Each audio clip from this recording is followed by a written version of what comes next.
வணக்கம் நேயர்களே, ரோபோலிக்ஸ் நிகழ்ச்சிக்கு உங்களை வரவேற்பது விக்ரம் ரவிசங்கர் மற்றும் தகவல்களின் நாயகன் ரோபோ.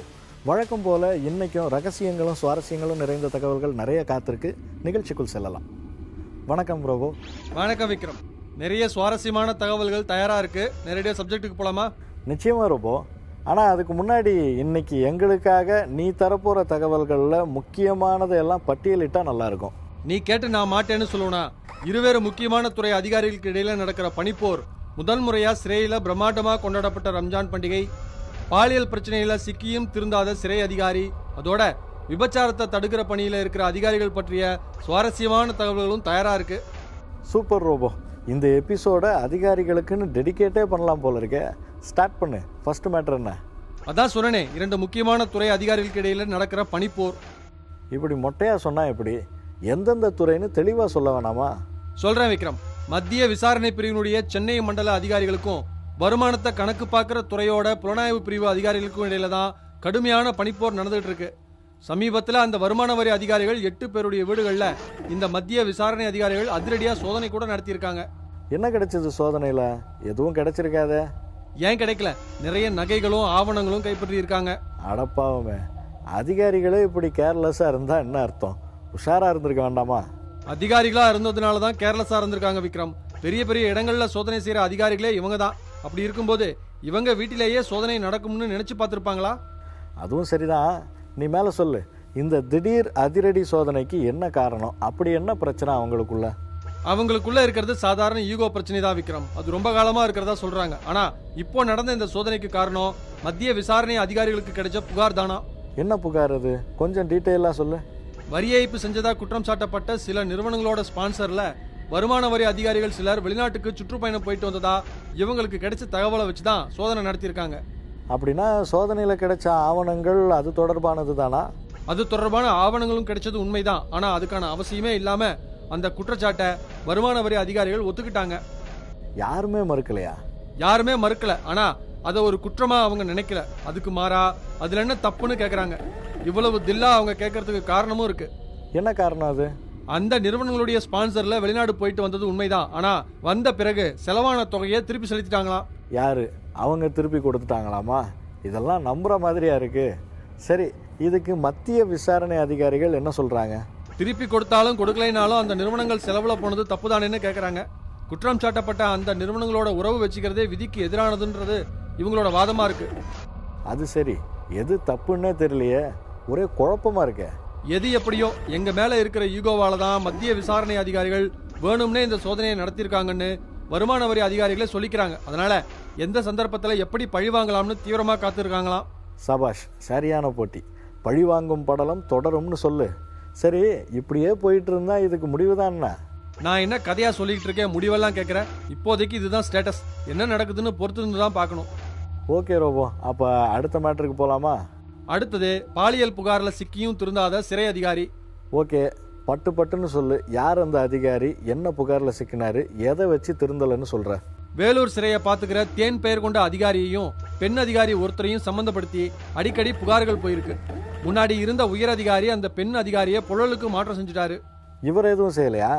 இவருக்கு சில நாட்கள் கட்டாய விடுப்பு கொடுத்து அனுப்பிட்டாரு. ஆனா இப்போ ரீசெண்டா உயர் அதிகாரி மாற்றம் நடந்ததும் திரும்ப பழையபடி அவருடைய வேலையை தேன் அதிகாரி காட்ட ஆரம்பிச்சுட்டதா சொல்றாங்க. அப்படி என்ன பண்ணாரு? வேலூர்ல இருந்து புழலுக்கு மாற்றப்பட்ட அதே பெண் அதிகாரிய திரும்ப வேலூருக்கு மாத்திர வேலைகள் பார்த்துட்டாரு. அதுக்கான உத்தரவும் வந்துடுச்சு. அந்த அம்மாவும் வேலூருக்கு திரும்ப போறாங்களா. அடங்க மாட்டார் போலே மனுஷன். சரி, அவ்வளவுதானே? அடுத்த மேட்டருக்கு போலாமா? பிரேக் போலாமா? பிரேக் போலாம் விக்ரம். போயிட்டு வந்ததும் சிறையில நடந்த ரம்ஜான் கொண்டாட்டத்தை பத்தி சொல்றேன். ரோபோலிக்ஸ் நிகழ்ச்சிக்கு உங்களை மீண்டும் வரவேற்கிறோம் நேயர்களே. ரோபோ கிட்ட பேசலாம். சொல்லு ரோபோ, சிறையில் நடந்த ரம்ஜான் கொண்டாட்டத்தை பத்தி சொல்றேன்னு சொன்னியே. சாதாரண கொண்டாட்டம் இல்ல விக்ரம், பிரம்மாண்ட கொண்டாட்டம். வெளியில கூட அப்படி எல்லாம் கொண்டாடலைன்னா பாத்துக்கோ. ஏன் பிரம்மாண்டம் பிரம்மாண்டம்னு சொல்றியே தவிர அதுக்கு மேல ஒன்றும் சொல்ல மாட்டியே. எப்படி கொண்டாடினாங்க? 300 கிலோ மட்டன்ல பிரியாணி போட்டாங்க. பொது இடங்கள்ல வைக்கிறதுக்கு அனுமதி இல்லாத தடை செய்யப்பட்ட ஒளிபெருக்கி எல்லாம் வச்சிருந்தாங்க. அந்த அளவுக்கு சவுண்டா கொண்டாடி இருக்காங்க. சரி, இதுல என்ன தப்பு இருக்குன்னு புரியலையே. என்ன விக்ரம் இப்படி கேக்குற? கொண்டாட்டத்துக்கான இடமா அது? விட்டா தீபாவளிக்கு பட்டாசெல்லாம் வெடிக்கலாம்னு சொல்லுவ போல. இப்படியே ஒவ்வொரு பண்டிகையும் கொண்டாடினா என்ன ஆகுறது? அவங்க கடவுளை பிரார்த்திக்கிறதுக்கு எந்த தடையும் இல்ல. ஆனா ஒட்டுமொத்தமா பெரிய அளவுல விழா எடுத்து கொண்டாடினா எப்படி இருக்குன்னு யோசிச்சு பாரு. நீ என்ன சொல்ல வர்றன்னு இப்போ புரியுது ரோபோ. ஆனால் இந்த மாதிரி கொண்டாடுறதுக்கு எப்படி அனுமதி கிடைச்சது? காமெடி பண்ணாத விக்ரம், இதெல்லாம் அனுமதி வாங்கியா செய்வாங்க? ஆமாம்ல, இதெல்லாம் வச்சு பார்க்கும்போது சிறை யார் கட்டுப்பாட்டில் இருக்குன்னே தெரியலையே. சரி, நம்ம ஏதோ ஒன்று பேச வேற எதையாவது கிளப்பி விட்டுருவாங்க. அடுத்த மேட்டருக்கு போகலாம்.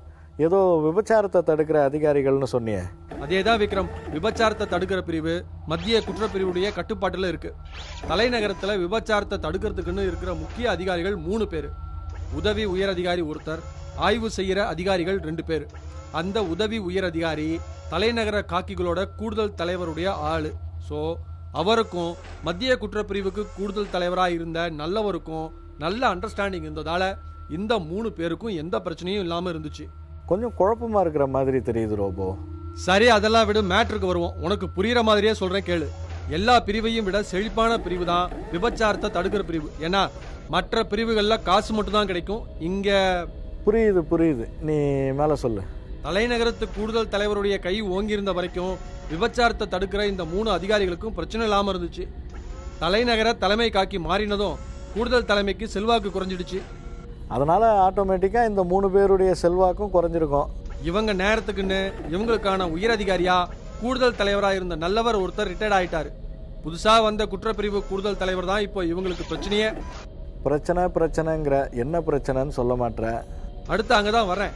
தலைநகர விபச்சார தொழில பெரும்புள்ளியா இருக்கிற நபர் ஒருத்தர் இந்த 3 அதிகாரிகளையும் நல்லா கவனிச்சிட்டு இருந்திருக்காரு. உதவி உயர் அதிகாரிக்கு மாசம் 5 லட்சம், ஆய்வு செய்யற அதிகாரிகள் 2 பேருக்கும் தலா 2 லட்சம். அடப்பாவி, விபச்சார தொழிலில் சம்பாதிச்சு லஞ்சமாக கொடுக்குற பணம் மட்டுமே இவ்வளவுனா அவன் எவ்வளோ சம்பாதிச்சிருப்பான்? அவனுக்கு தலைநகரத்தில் மட்டும் 3 சொகுசு பங்களாக்கள் உள்பட கோடிக்கணக்கான சொத்துக்கள் இருக்கு விக்ரம். அது வேற மேட்ரு, நமக்கு தேவையில்லை. ஆமாம், நம்ம விஷயத்துக்கு வருவோம். அதெல்லாம் ரெகுலராக நடக்கிற விஷயம். இப்போ என்ன ஆச்சு? மத்திய குற்றப்பிரிவுக்கு இப்போ புதுசாக வந்திருக்கிற சிவன் பெயர் கொண்ட கூடுதல் தலைவருக்கு விஷயம் தெரிஞ்சு அந்த உதவி உயரதிகாரியை கூப்பிட்டு வான் பண்ணி 17B மெமோ கொடுத்துட்டாரு. 17Bயா? அப்படின்னா ஏதாவது ஒரு குற்றச்சாட்டுக்கு அந்த மெமோ கொடுத்துட்டா அதே குற்றச்சாட்டை காரணமாக வச்சு எப்போ வேணாலும் தண்டனை கொடுக்கலாம். அப்படி போடு. அப்புறம் என்னாச்சு? அவர்கிட்ட வாங்கினதெல்லாம் அப்படியே கொண்டு வந்து ஆய்வு செய்கிற அதிகாரிகள் கிட்ட இறக்கியிருக்காரு உதவி உயரதிகாரி. ஆனால் ஆய்வு செய்கிற அதிகாரிகள் பதிலுக்கு நீயும் தானே வாங்குற, நீ நடவடிக்கை எடுக்க வேண்டியது தானேன்னு கேட்டு வாக்குவாதம் பண்ணியிருக்காங்க. வாக்குவாதம் முத்தி போய் ஒருத்தருக்கு ஒருத்தர் அடிச்சுக்கிட்டாங்களா? உயரதிகாரின்னு கூட பார்க்காம கை வச்சிருக்காங்களா? ஆமாம், காசு வாங்கினதுக்கு அப்புறம் அதிகாரியாவது உயரதிகாரியாவது. நீ கண்டினியூ பண்ணுறப்போ. இப்போ பிரச்சனை பெருசாகி மறுபடியும் கூடுதல் தலைவர்கிட்ட பஞ்சாயத்து போயிடுச்சு. அதுக்கே மெமோ கொடுத்தவர் இப்போ சும்மாவா விட்டுருப்பாரு? என்ன பண்ணாரு? சம்பவத்தை முழுசா விசாரிக்க சொல்லி தனியா ஒரு அதிகாரியை நியமிச்சிருக்காரு. விசாரணை முடிஞ்சதும் என்ன தண்டனை கொடுக்க போறாருன்னு தெரிய வரும். இப்படி பிரச்சனைக்கு மேல பிரச்சனை வந்து அந்த பிரிவை விட்டு மாறாம இருக்காங்களே, எப்படி? நான் தான் சொன்னேன்ல விக்ரம், இருக்கிறதுலேயே செழிப்பான பிரிவு இதுதான். காசு மட்டும் இல்லாம எல்லாமே கிடைக்கும். அதனால இந்த பிரிவு பணிக்கு வர எப்பவுமே போட்டி அதிகமா இருக்கும். உதாரணத்துக்கு சொல்லணும்னா, ஏற்கனவே இந்த பிரிவுல ஆய்வு செய்யற அதிகாரியா இருந்த ஒருத்தரை வேறு துறைக்கு மாத்தியும் அவர் போக மாட்டேன்னு அடம் பிடிச்சிருக்காரு. கடைசியில அவரை கூப்பிட்டு வான் பண்ணி கட்டாயப்படுத்தி அனுப்பியிருக்காங்க. அதோட நிறுத்தல, அவரை மாத்திட்டோம், இனி அவர் அந்த பிரிவு அதிகாரி இல்லைன்னு நோட்டீஸா அடிச்சு ஓட்டினாங்க. ஸ்கூலுக்கு போக அடம் பிடிக்கிற குழந்தை மாதிரி அடம் பிடிச்சிருக்காரு. நீ சொல்றதை வச்சு பார்த்தா நிஜமாவே செல்வ செழிப்பான பிரிவு தான். ஆனால் இப்படி இவங்களுக்குள்ள அடிச்சுக்கிட்டு பஞ்சாயத்து பண்ணிக்கிட்டு இருந்தா எப்படி வேலையை செய்வாங்க? மக்களை யார் பார்த்துப்பாங்க? அது சரி, அதெல்லாம் அவங்க பிரச்சனையா என்ன? எல்லாரையும் அப்படி சொல்லிட முடியாது விக்ரம், நீ நினைக்கிறது தப்பு. பாத்தியா, இவ்வளோ நேரமாக எல்லா கதையும் நீ சொல்லிட்டு பழிய என் மேலே போடுற. ஆனால் நாங்கள்லாம் உங்களை விட உஷாரு. இப்போ எப்படி தப்பிக்கிறேன்னு மட்டும் பாரு. எப்படி தப்பிப்ப? இப்போ பாரு, இந்த மாதிரி ஒரு சில அதிகாரிகள் செய்கிற தவறால் எல்லாருக்குமே ஒட்டுமொத்தமாக கெட்ட பேர் வந்துடுதுல்ல ரோபோ? நல்லாவே சமாளிக்கிற விக்ரம், ஆனால் நான் அதை சொல்ல வரல. நிஜமாவே நேர்மையான அதிகாரிகள் நிறைய பேர் இருக்காங்க. இல்லைன்னா இந்த மாதிரியான தகவல்கள்லாம் நமக்கு வருமா? அதுவும் சரிதான். சரி, டைம் ஆயிடுச்சு, பிரேக் போகலாமா? போகலாம் விக்ரம், போயிட்டு சீக்கிரம் வந்துடலாம். ரோபோ கிட்ட பேசலாம். ஹாய் ரோபோ, ஸ்டார்ட் பண்ணலாமா? பண்ணலாம் விக்ரம், எந்த மேட்டர்ல இருந்து ஸ்டார்ட் பண்ணலாம்னு நீயே சொல்லிட. ஏழை எளிய மக்களுக்காக கொண்டு வரப்பட்ட அன்னதான திட்டத்தில் முறைகேடு நடக்கிறதா தகவல்கள் வருது. உண்மையாது? உண்மைதான் விக்ரம். அறநிலையத்துறை கட்டுப்பாட்டில் இருக்கிற கோவில்கள் எல்லாத்துலயும் அன்னதான திட்டம் அமல்படுத்தப்பட்டோம். சில கோவில்கள்ல இன்னும் நடைமுறைக்கு வரல. இன்னும் சில கோவில்கள்ல பேருக்கு நடத்துறாங்க. நிஜமாவே முழுமையா அன்னதானம் நடைமுறையில் இருக்கிற கோவில்களை விரல் விட்டு நீடலாம். அப்போ அதுக்காக அரசாங்கம் செலவு செய்யற பணம் எல்லாம் சுவாகாதானா? பின்ன மொத்தமா 30% இருந்து 40% வரைக்கும் தான் உரியவங்களுக்கு போய் சேருது. மற்றதெல்லாம் சுவாகாதான். இதுல காமெடி என்னன்னா, 12 மணிக்கே நடைய சாத்தி கதவுகளை பூட்டுற கோவில்கள் எல்லாம் அன்னதானம் போட்டதா கணக்கு எழுதுறாங்களாம். இன்னும் சில கோவில்கள்ல யார் வந்து கேட்டாலும் எப்போ வந்து கேட்டாலும் இப்போதான் அன்னதானம் முடிஞ்சதுன்னு சொல்றாங்களாம். அடப்பாவுமே, அப்போ எங்க தான் உருப்படியா அன்னதானம் நடக்குது? சில கோவில்கள்ல ரொம்ப ஓப்பனா உண்மையை சொல்றாங்க. அன்னதானத்துக்கு சமைச்சு வச்சு என்னங்க பண்றது, ஒரு சில நாள் யாருமே சாப்பிட வரமாட்டேன்றாங்க. சில நாட்கள்ல ஒரே அடியா 50-100 பேர் வந்துடுறாங்க. என்ன செய்யறதுன்னு தெரியாம அப்படியே விட்டுட்டோம்னு சொல்றாங்க. அப்படியே விட்டுட்டோம்னா அது அரசுடைய நலத்திட்டம்யா. கொஞ்சம் பிரபலமான மக்கள் அதிகமா வந்து போற கோயில்கள்ல ரெகுலரா நடக்குது. ஆனா வந்து போறவங்களுக்கோ இல்லாதவங்களுக்கோ அந்த சாப்பாடு இல்ல. வேற யாருக்கு? கோவில்கள்ல வேலை செய்யறவங்களுக்கும் கோவில்களை சுத்தி தேங்காய் பூக்கடை வச்சிருக்கிறவங்களுக்கும் தான் அன்னதானம் போடுறாங்க. அது வரைக்கும் பரவாயில்ல, அவங்களாவது சாப்பிட்றாங்களே. இது மட்டுமல்ல விக்ரம், மக்களுக்கு நல்லது செய்யணும்னு நினைச்சு அரசாங்கம் கொண்டு வர்ற பெரும்பாலான நலத்திட்டங்களுடைய நிலைமை இதுதான். உரியவங்களுடைய வயிறை விட அதிகாரிகளுடைய பாக்கெட்டுகள் தான் அதிகமா நிறையுது. சரி விடு, ரொம்ப ஃபீல் பண்ணாத, அடுத்த மேட்டருக்கு போலாம். தலைநகர மாநகராட்சியில தோண்ட தோண்ட பணம் வந்துகிட்டே இருக்கான், கேள்விப்பட்டியா? இல்லையே, ஏதாவது புதையல் இருக்கான்னா? மாநகராட்சிக்கு இப்போ புதுசா வந்திருக்கிற ஆணையிடற அதிகாரி காசு பாக்குறதுல வல்லவரான். அமைச்சர் ஒருத்தருக்கு உறவினர்னு வேற சொல்றாங்க. எதுல எப்படி சம்பாதிக்கலாம்னு இவருக்கு நல்லாவே தெரியுதான். அதனால குறிப்பிட்ட ஒரு சில பணிகள் மட்டும் அடிக்கடி செய்யறாராம். அதென்ன வேலை, அப்படி காசு கொட்டுற வேலை? தலைநகரத்தை பொறுத்த வரைக்கும் நடைமேடை கட்டுறது தான் பயங்கரமான பிசினஸ். ஏன்னா எப்படியும் ஏதாவது ஒரு துறையை சேர்ந்தவங்க ஏதாவது ஒரு பணிக்காக நடைமேடையை தோண்டிடுவாங்க, மறுபடியும் கட்டணும். இது எப்பவும் நடக்கிறது தானே, இதுக்கும் ஆணையிடுற அதிகாரிக்கும் என்ன சம்பந்தம்? எல்லோரும் வழக்கமா செய்யறதே இன்னும் சூப்பரா செய்யறாராம் இவரு. எந்த துறையை சேர்ந்தவங்க எந்த பிளாட்ஃபார்மை தோண்ட போறாங்கன்னு முன்னாடியே தெரிஞ்சுக்கிட்டு அவங்க தோன்றதுக்கு முன்னாடி ஒரு தடவை டெண்டர் விட்டு பிளாட்ஃபார்ம் போடுவாங்க. தோண்டினதுக்கு அப்புறமா ஒரு தடவை டெண்டர் விடுவாங்க. டபுள் மடங்கு வருமானமாச்சே, அசத்துறாப்லையே மனுஷன். ஓ, இதைத்தான் தோண்ட தோண்ட பணம் வருதுன்னு சொன்னியா? அப்படா, இப்போவாவது உனக்கு புரிஞ்சுது. இன்னொரு கூடுதல் தகவல் சொல்றேன் விக்ரம், கேளு. உலகத்திலேயே அதிக முறை நடைமேடை பணி செஞ்சது நம்ம தலைநகரம் மாநகராட்சி தான். சூப்பர் ரோபோ, நிஜமாவே செம்ம மேட்ரு தான். போ, அவ்வளோதானா இல்லை வேற ஏதாவது இருக்கா? பட்டுக்கு பேர் போன மாவட்டத்தை சேர்ந்த ஒருத்தரும் அதே மாவட்டத்துல வேலை செய்யற அரசு அலுவலர் ஒருத்தரும் லேண்ட் மேட்டர் தொடர்பா கொடுக்கல் வாங்கல் பத்தி பேசின தொலைபேசி உரையாடல் நம்ம கிட்ட இருக்கு, கேளு விக்ரம். சார் சொல்லுங்க சார். சார் வணக்கம். வணக்கம் வணக்கம் சார், சொல்லுங்க சார். சார் நமக்கு ஒரு பெரிய மேட்ரு நமக்கு சக்சஸ் ஆயிடுச்சு. அப்படிங்களா? ஆமா ஆமா. சரிங்க சார். வந்து என்ன என்கொயரி கூப்பிட்டாங்க. ஓகேங்க சார். ஹலோ. சொல்லுங்க சார், கேக்குதுங்க சார். ஹலோ சார், கேக்குதுங்க சார். சார் நேற்று என்கொயரி கூப்பிட்டாங்க. என்கொயரிக்கு கூப்பிட்டு எந்த ஆர்டரை வச்சு வந்து நீங்க போட்டீங்கன்னாங்க. ஓ சரிங்க சார். எந்த ஆர்டரும் இல்ல, எங்களுக்கு வந்து ஆர்டரே தெரியாம நாங்க கல்லு நட்ட வச்சுட்டு தான் நாங்க போட்டோம் அப்படின்ட்டாங்க. சரிங்க சார். சரிங்க சார். சார் இப்ப என்ன பண்ணலாம், எனக்கு டக்குன்னு சொல்லுங்க. எனக்கு சார் நீங்க தான் சார் சொல்லணும். சார் இதுக்கு முன்னாடி கொடுத்தது நம்ம கொடுத்து வச்சிருக்கோம். இன்னும் ப்ராசஸ் நம்ம வந்த பிறகு ஸ்டார்ட் பண்ணிக்கலாம்னு சொல்லிட்டு தான் நான் அதை விட்டேன். ஓகேங்க சார்.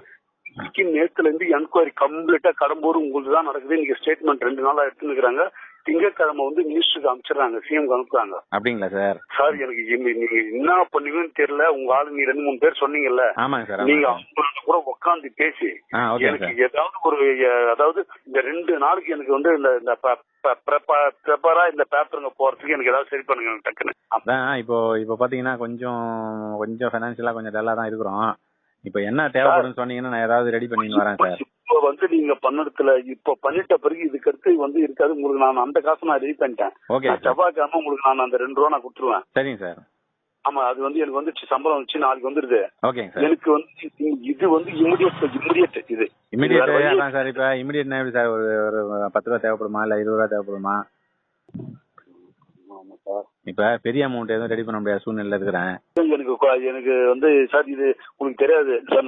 நீங்க தப்பா எடுத்துக்காதீங்க. இல்ல நான் எடுக்கல, அதெல்லாம் எடுக்கல. நான் வந்து இந்த அமௌண்ட் இப்ப இருக்கிற தாசில்தாருக்கு தான் இப்போ நான் கேக்குறேன். அப்படிங்களா சார்? Okay okay okay. அதாவது மனசோட வச்சு. ஆமா சரிங்க சார். இப்ப நான் அதான் இப்போ என்ன நான் ரெடி பண்ணணும்னு சொல்லுங்க சார். இல்ல அதுதான் நான் எப்படி என்ன பண்ணலாம், ஒரு தோராயமா என்ன பண்ணலாம்? தோராயமானா டக்குன்னு இப்ப போய் கொஞ்சம் டக்குன்னு வேண்டிய ஆளுங்கிட்ட வாங்கினா ஒரு 25 ரூபா டக்குன்னு வாங்கி தரலாம். அப்படியா? சரிங்க சார். நான் என்ன பண்றேன், இன்னொரு 1 ஹவர் கழிச்சு உங்க லைனுக்கு வரேன். 700 கோடி ரூபாய் மதிப்புள்ள விஷயத்துக்காக தான் இப்படி ஆயிரக்கணக்கிலையும் லட்சக்கணக்கிலையும் பேரம் பேசிட்டு இருக்காங்க. யார் இவங்க, எதுக்காக இந்த டிரான்சாக்சன் நடக்குது, என்ன மேட்டர்னு எல்லாம் அடுத்த நிகழ்ச்சியில விரிவா பார்க்கலாம். இந்த கூடுதல் தகவலோட இன்னைக்கு நிகழ்ச்சியை நிறைவு செய்யலாமா? டைம் ஆயிடுச்சுன்னா நிறைவு செஞ்சு தானே ஆகணும். சீக்கிரமே அடுத்த நிகழ்ச்சியில் சந்திக்கலாம் விக்ரம். Okay robot. நேயர்களே, நம்ம நிகழ்ச்சியை பற்றிய உங்கள் கருத்துக்களை robo@newgenmedia.in மின்னஞ்சல் முகவரிக்கு எழுதி அனுப்புங்க. மற்றும் ஒரு ரோபோலிக்ஸ் நிகழ்ச்சியில் சீக்கிரமே சந்திக்கலாம்.